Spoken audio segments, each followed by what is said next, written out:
Hello viewers, welcome to our channel. నేను మీ శ్వేత. ప్రస్తుతం మనతో పాటు ఉన్నారు senior journalist, political analyst and director Immandi Ramarao గారు. నమస్తే సార్. నమస్తే. సార్, ఈ లూలు కంపెనీ ఏదైతే ఉందో అది ఆంధ్రాకు రావడం వల్ల చాలా మంది వైసీపీ నాయకులు దానికి విమర్శలు చేయడం జరిగింది. సో దీన్ని మీ పాయింట్ ఆఫ్ వ్యూ ఎలా చెప్తారు? వాళ్ళు వైసీపీ నాయకులు ఇండియా మన ఆంధ్రదేశానికి పరిశ్రమలు రావద్దని కోరుకుంటున్నారు. ఓకే.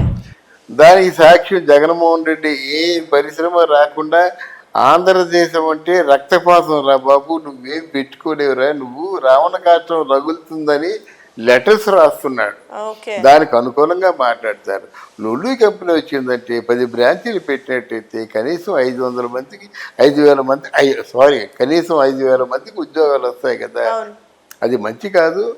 అంతే అలా కాదు, లులు కంపెనీకి ఏమో ఇన్ని వేల కోట్లు భూమిని దారాదత్తం చేస్తున్నారు, వాళ్ళు పెట్టే పెట్టుబడులు 650 కోట్లు.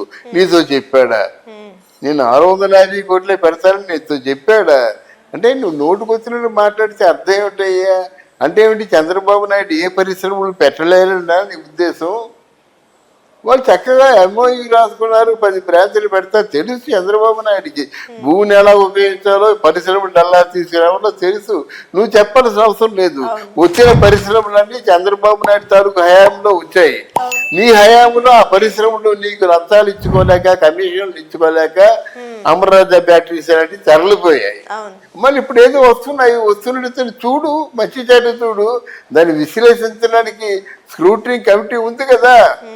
ఆయన ఒక్కడి నిర్ణయం కాదు కదా, మిగతా ఎమ్మెల్యేలు అందరూ ఉంటారు, మంత్రులు ఉంటారు, సంబంధిత మంత్రులు ఉంటారు, ఎక్స్పెక్టేజ్ కమిటీ ఉంటుంది.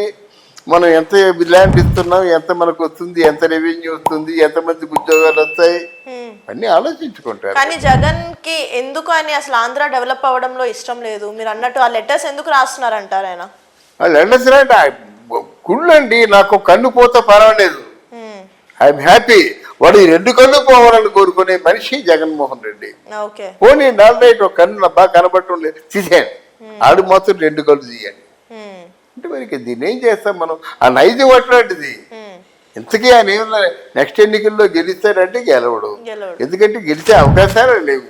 ఎవరో ఇప్పుడు ప్యాకేజీ తీసుకున్న వాళ్ళు, ఇంకేదో అలా చెప్పినట్టు చేసే అమౌంట్ ఇచ్చిన వాళ్ళు ఇప్పుడు అదేదో ఉంటారు కదా వాళ్ళు.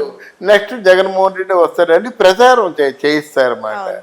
చూద్దాం, జగన్మోహన్ రెడ్డి వస్తే మంచిది, ఎవరు వచ్చినా మంచిది. ప్రజలకు సేవ చేయాలి, అది రాష్ట్రాన్ని ముందుకు తీసుకెళ్ళాలి. వ్యక్తిగతం వాళ్ళు ఎలా ఉన్నా ప్రజలు ఎంచుకున్నారు కాబట్టి ప్రజల కోసం వాళ్ళు చేయాల్సిందే. అవును, అంతే.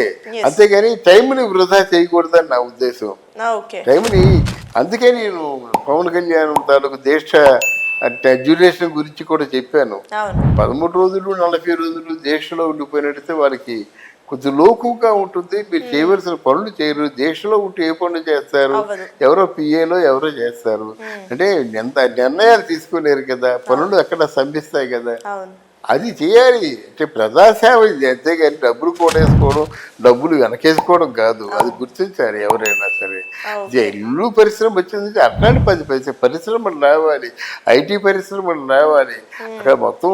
ఇక్కడ మొత్తం అంటే ఆంధ్ర రాష్ట్రం నలుమూలల తిరుపతిలో పరిశ్రమలు రావాలి, గుంటూరు విజయవాడ మధ్యలో పరిశ్రమలు రావాలి, కాకినాడ రాజమండ్రి మధ్యలో పరిశ్రమలు రావాలి, విశాఖపట్నంలో పరిశ్రమలు రావాలి, ఉత్తరాంధ్రలో కూడా పరిశ్రమలు రావాలి.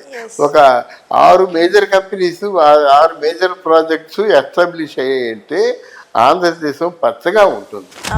ఆ ఉండే కార్యక్రమాన్ని చేస్తున్నాడు చంద్రబాబు నాయుడు. ఆ ఉండే కార్యక్రమాల కోసమే ఆవేశంతో పనిచేస్తున్నాడు పవన్ కళ్యాణ్. వస్తాయని కోరుకుందాం. చూసారు కదండి. మీకు కనుక ఈ వీడియో నచ్చినట్లయితే వీడియోని లైక్, కామెంట్, షేర్ చేసేయండి. ఇలాంటి మరిన్ని ఇంట్రెస్టింగ్ వీడియోస్ కోసం మా ఛానల్ని సబ్స్క్రైబ్ చేసేయండి. Thank you.